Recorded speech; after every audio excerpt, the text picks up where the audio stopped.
behalf of the AAST faculty, staff, and administration, the English department, the National English Honor Society here at the Academy, we would like to welcome you to the 2016 Poetry Out Loud competition. My name is Michael Hart, and I will be performing Mad Song by William Blake. The wild winds weep, and the night is a cold. Come hither, sleep, and my griefs enfold. But lo, the morning peeps over the eastern steeps, and the rustling birds of dawn the earth do scorn. Lo, to the vault of paved heaven, with sorrow fraught my notes are driven. They strike the ear of night, make weep the eyes of day. They make mad the roaring winds, and with tempests play. Like a fiend in a cloud with howling woe. After night I do crowd, and with night will go. I turn my back to the east, from whence my comforts have increased. For light doth seize my brain with frantic pain. Thank you.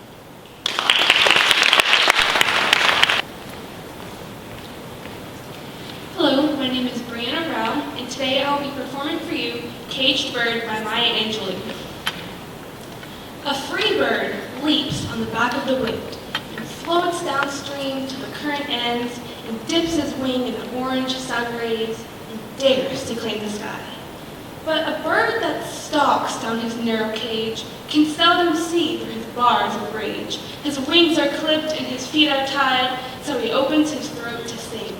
The caged bird sings with a fearful trill of things unknown but longed for still, and his tune is heard on the distant hill, for the caged bird sings of freedom. The free bird thinks of another breeze, and the trade winds soft through the sighing trees, and the fat worms waiting on a dawn-bright lawn, and he names the sky his own. But a caged bird stands on the grave of dreams, his shadow shouts on the nightmare scream. His wings are clipped and his feet are tied, so he opens his throat to sing. The caged bird sings with a fearful trill of things unknown but longed for still, and his tune is heard on the distant hill, for the caged bird sings of freedom.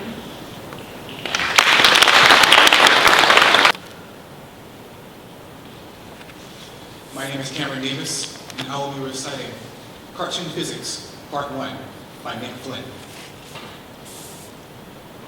Children under, say, 10 shouldn't know that the universe is ever expanding, inexorably pushing into the vacuum. Galaxies swallowed by galaxies, whole solar systems collapsing, all of it acted out in silence. At 10, we are still learning the rules of cartoon animation, that if a man draws a door on a rock, only he can pass through it. Anyone else who tries will crash into the rock.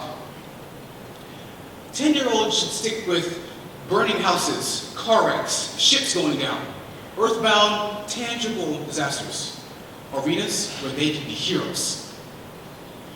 You could run back into a burning house. Sinking ships have lifeboats.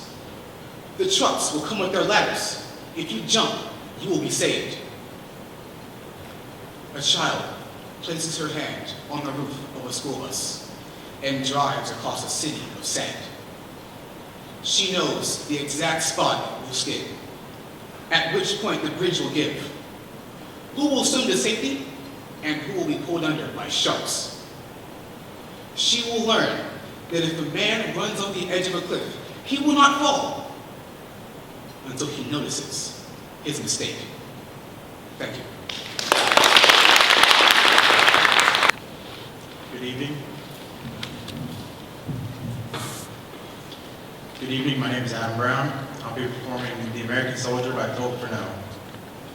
A picture from the life: to serve with love and shed your blood. Approved may be above, but here below, examples show. 'Tis dangerous to be good. Lord Oxford. Deep in a vale, a stranger now to arms, too poor to shine in courts, too proud to beg. He who once warred on Saratoga's plains sits musing now over his scars of wooden leg. Remembering still the toil of former days, to other hands he sees his earnings paid. They share the due reward, he feeds on praise, lost in the abyss of want, misfortune shade. Far, far from domes where splendid tapers glare, 'tis his bought peace no wealth to win. Removed from courtly cringing squires, the great man's levy and the proud man's grin.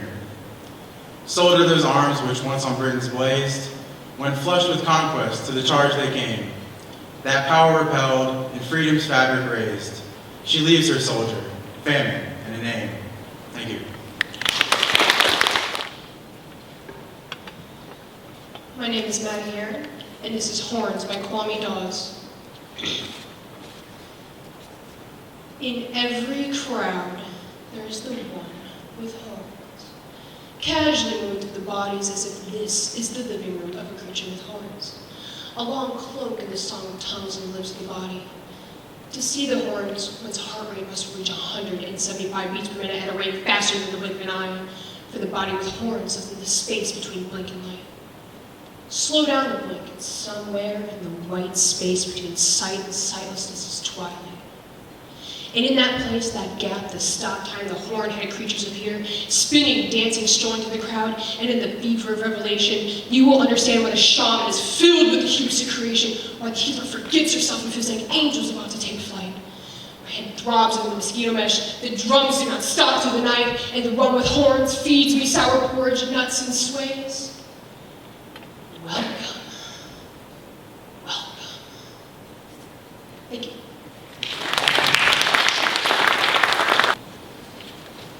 My name is Mackenzie Miller, and I will be reciting Quite Frankly by Mark Howard. They got old. They got old and died. But first they composed plangent depictions of how much they lost and how much cared about losing.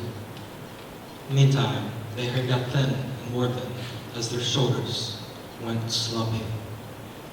The night before the photo albums got arranged by them.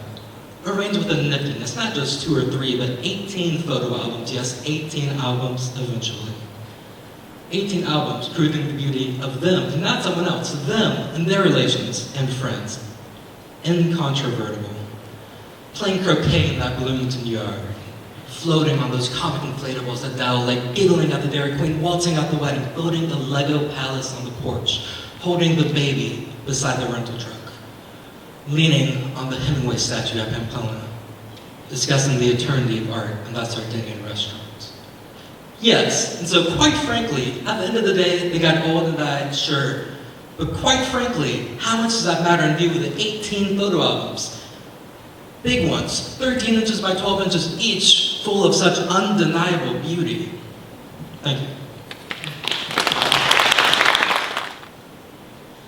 Hi, my name is Anthony Thompson, and I'm going to be doing After the Gentle Poet Kobayashi Issa by Robert Haas. New Year's morning, everything is in blossom. I feel about average. A huge frog and I staring at each other. Neither of us moves. This moth saw brightness in a woman's chamber, burned to a crisp. Asked how old he was, the boy in the new kimono, stretched out all 5 fingers. Blossoms at night, like people, moved by music. Napped half today, no one punished me. 50th birthday. From now on, it's all clear profit. Every sky. Don't worry, spiders, I keep house. Casually. These sea slugs, they just don't seem Japanese. Hell. Bright autumn moonlight, pond sails crying in the saucepan. And that's all I got. Thank you.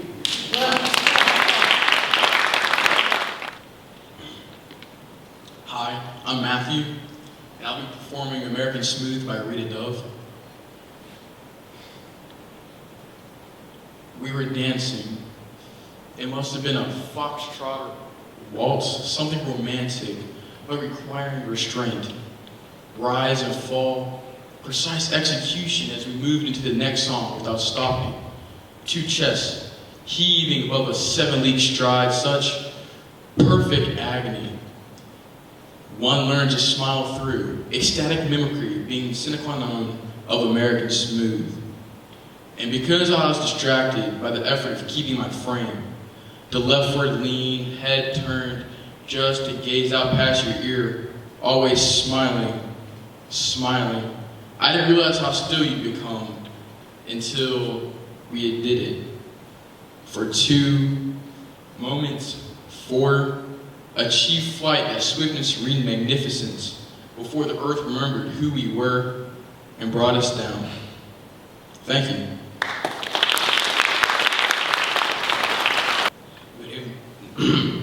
Good evening. I'm Derek Ozymandias, and I will be performing The Road Not Taken by Robert Frost. 2 roads diverged in the yellow woods, and sorry I could not travel both. For be one traveler, long I stood, and I looked down as far as I could to where it bent in the undergrowth. Then took the other, as just as fair, and having perhaps the better claim because it was grassy and wanted wear. Though as for the passing there, I'd run them really about the same. And both that morning equally lay in leaves no step had trodden black. Up, I kept the first for another day. Yet knowing which way leads unto way, I doubted if I should ever come back. I shall be telling this with a sigh, somewhere ages and ages hence. 2 roads diverged in the woods, and I took the one less traveled by, and that has made all the difference.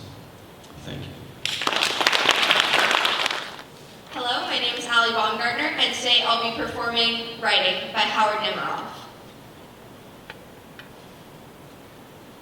The cursive crawl, the squared-off characters, these by themselves delight even without a meaning in a foreign language. In Chinese, for instance, or when skaters curve all day across the lake, scoring their white records in ice.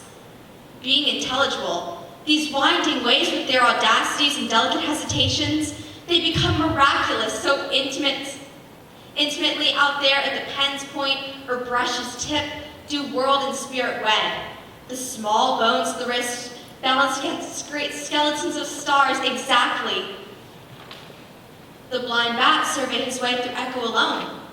But still, the point of style is character.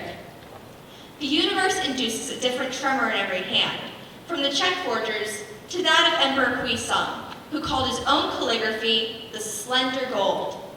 A nervous man writes nervously of a nervous world, and so on. Miraculous. It is as though the world were a great writing. Having said this much, let us allow there is more to the world than writing.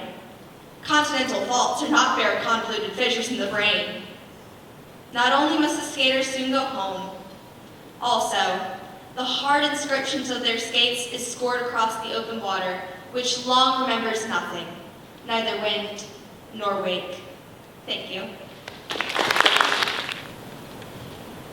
I'm Kyle Blandford, and I'll be reciting Dear Reader by Rita Mae Reese.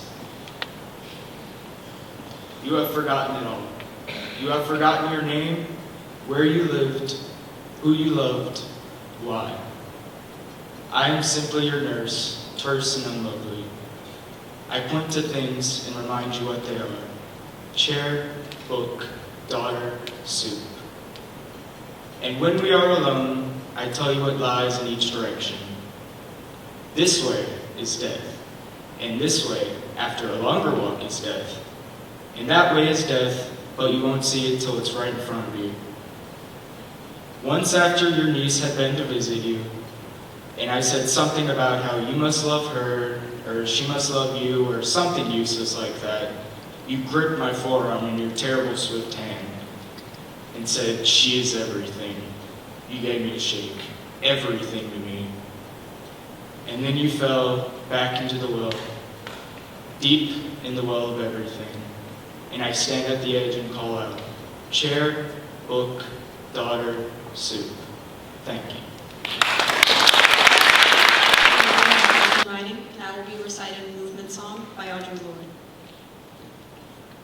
have studied the tight curls on the back of your neck, moving away from me beyond anger or failure, your face in the evening schools of longing, through mornings of wishing ripened. We were always saying goodbye, in the blood, in the bone, over coffee, before dashing for elevators going in opposite directions, without goodbyes.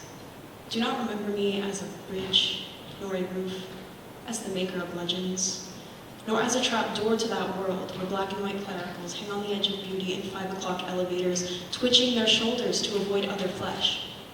And now, there is someone to speak for them, moving away from me into tomorrow's morning of wishing ripen. Your goodbye is a promise of lightning in the last angel's hand, unwelcome and warning. The sands have run out against us. We were rewarded by journeys away from each other, into desire, into mornings alone, where excuse and endurance mingle, conceiving decision. Do not remember me as disaster, nor as the keeper of secrets.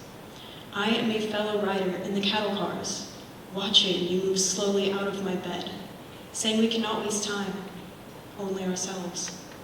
Thank you.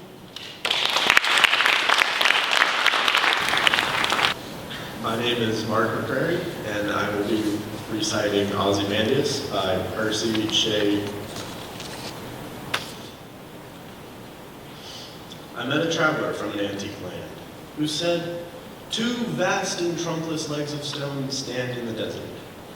Near them, on the sand, half sunk a shattered visage lies, whose frown and wrinkled lip and sneer of cold command tell that its sculptor well those passions read, which yet survive, stamped on these lifeless things, the hand that mocked them and the heart that fed. And on the pedestal, these words appear: my name is Ozymandias, King of Kings. Look on my works, ye mighty, and despair. Nothing beside remains. Round the decay of that colossal wreck, boundless and bare, the lone and level sands stretch far away. Thank you.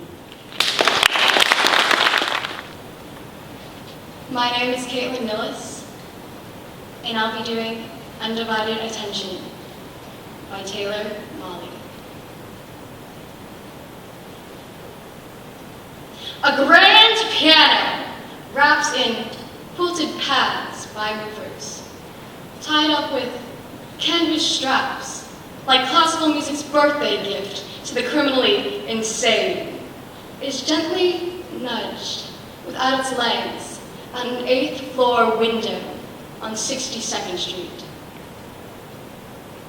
It dangles in April air from the neck of the mover's crane.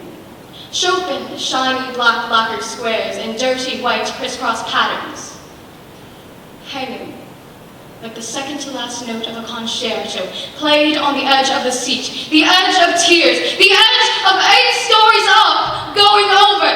It's a piano being pushed out of a window and lowered down onto a flatbed truck. And I'm trying to teach math in the building across the street. Who can teach when there are such lessons to be learned? All the greatest common factors are delivered by long neck cranes and flatbed trucks, or come through everything,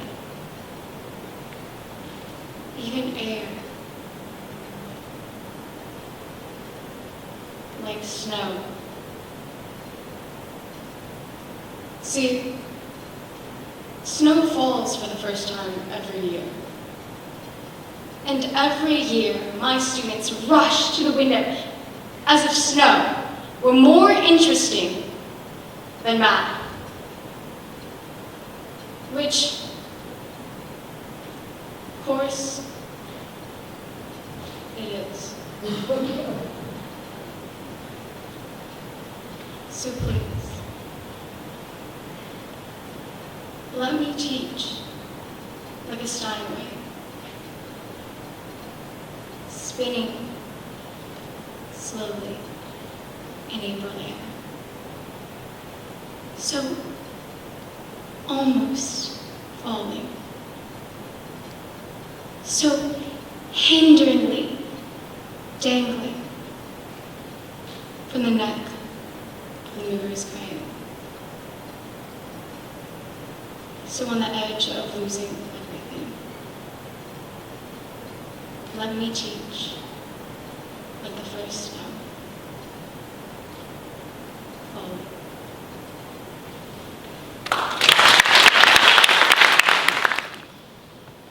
My name is Blake Parker, and I will be presenting The Tables Turned by William Wordsworth. Up, up, my friend, and quit your books, or surely you'll grow double. Up, up, my friend, and clear your looks. Why all this toil and trouble? The sun above the mountain's head, a freshening luster mellow, through all the long green fields have spread his first sweet evening yellow. And books, 'tis a dull and endless strife. Come hear the woodland linnet. How sweet his music is on my life. There's more of wisdom in it. And hark, how blithe the throstle sings. He too is no mean preacher. Come into the light of things. Let nature be your teacher.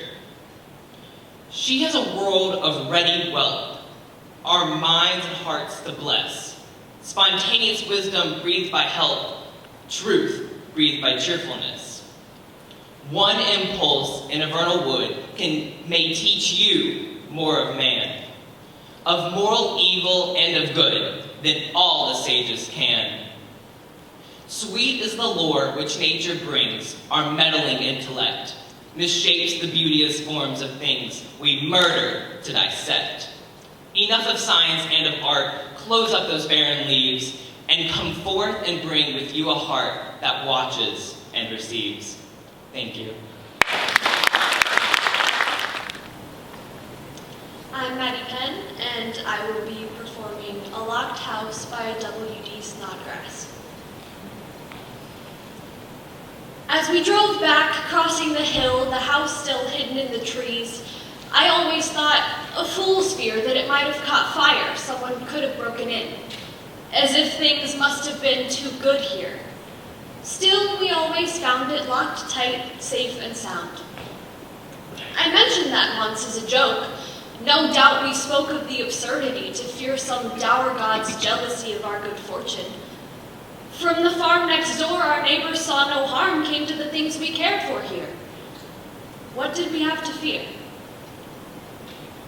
Maybe I should have thought, all such things rot, fall, barns, houses, furniture. We two are stronger than we were apart. We've grown together. Everything we own can burn. We know what counts, some such idea. We said as much. We'd watched friends driven to betray, felt that love drained away some self they need. We'd said love, like a growth, can feed on hate we turn in disguise. We warned ourselves.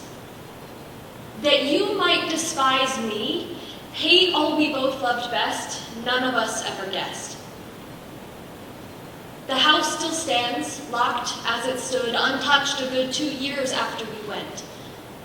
Some things passed in the settlement, some things slipped away.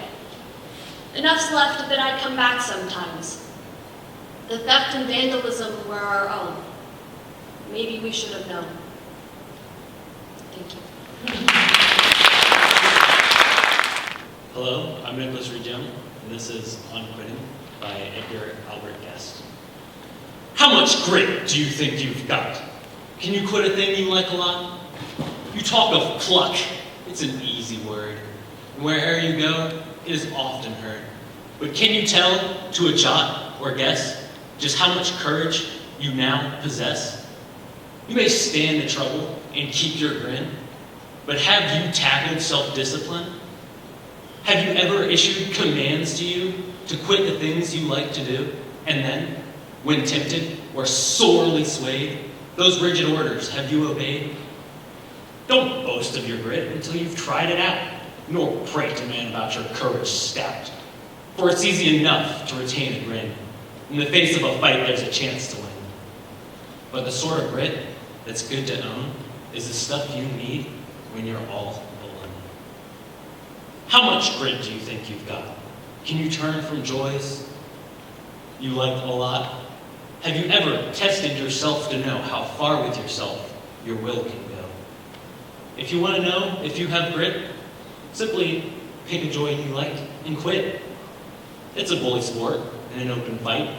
It'll keep you busy both day and night, for the toughest kind of game you'll find is making your body obey your mind. And you'll never know what is meant by grit unless there's something you've tried to quit. Thank you.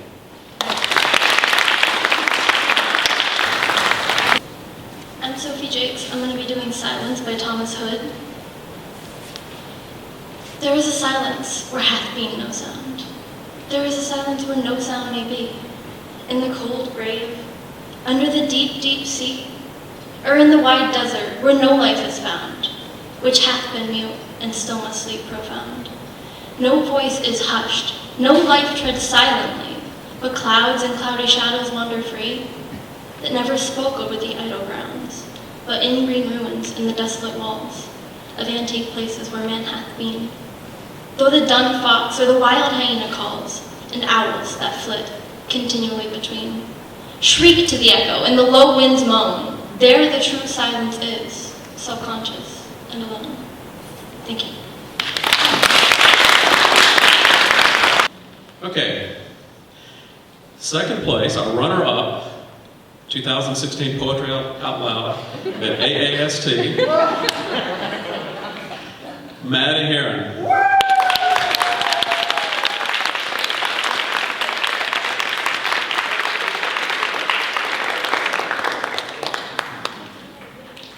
And first place, who will represent us at the regional competition and hopefully well beyond, Caitlin Nillis.